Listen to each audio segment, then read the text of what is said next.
All right, so my name's Charles, and I'm a sysadmin. I've always wanted to be a sysadmin. Ever since I was a little kid, the first time I saw Willy Wonka, everybody remembers that scary-ass tunnel.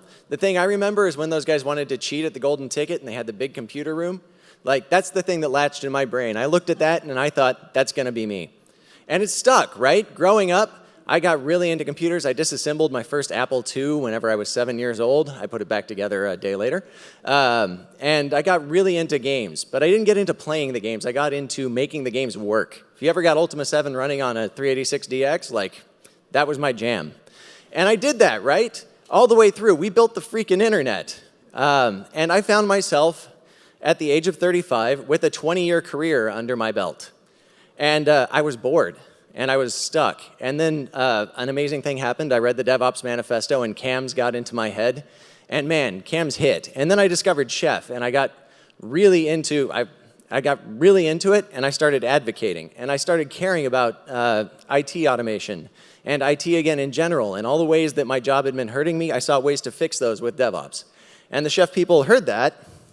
Oh man, what's up? It's stuck. It's like, it broke. All right, hold on. I'm just going to manually advance the slide. All right, let's see what happens here. Okay, so the Chef people heard me talking at meetups about how enthusiastic I got about this, and they asked me to be a consultant. I never thought about going to work for a tools vendor, but I decided to jump in and start spreading the love, right? And about this time, if this thing ever advances, all right, and about this time I read the Phoenix Project. So I'd gone from being a sysadmin to being a consultant, and being a consultant was great, but at the end of the Phoenix Project, he goes on like a rotation, right? He joins all these different divisions in his company to find out what hurts them. And that made me face up to something, right? Like, I wanted to bring everybody into the fold, and I wanted to spread the love, but there was this whole group of people that I didn't know how to talk to. So while I was out there in different organizations telling them how they can solve the problems that they are facing and how essentially changing the way that they work together could help, there was this whole group that I did not understand as humans at all, right? And those people were, damn, I thought I timed this, the salespeople, right? I never once thought I didn't understand what drove salespeople. I didn't understand what went on in their heads. I didn't understand their passions. I didn't understand their constraints. I knew nothing about them as human beings. I couldn't go have a beer with them. And if I was going to truly develop empathy, that meant I had to go find out what made them tick. So I joined the sales engineering organization. So let me tell you, being a sales engineer is freaking awesome, man. Like, that is a great job. So it turns out you're always building prototypes. Everybody gets really excited about the thing that you're teaching them about. Right? Like, and the money's incredible, like straight up. But the thing is, they also have a bunch of constraints on them. They're under a lot of pressure. If they screw up, like, it's not just me who doesn't eat, it's like all of my colleagues who don't eat. And the travel's intense. In 2014, I spent about 115 days on the road. Like, the people at the airport terminal in Oakland know me by name.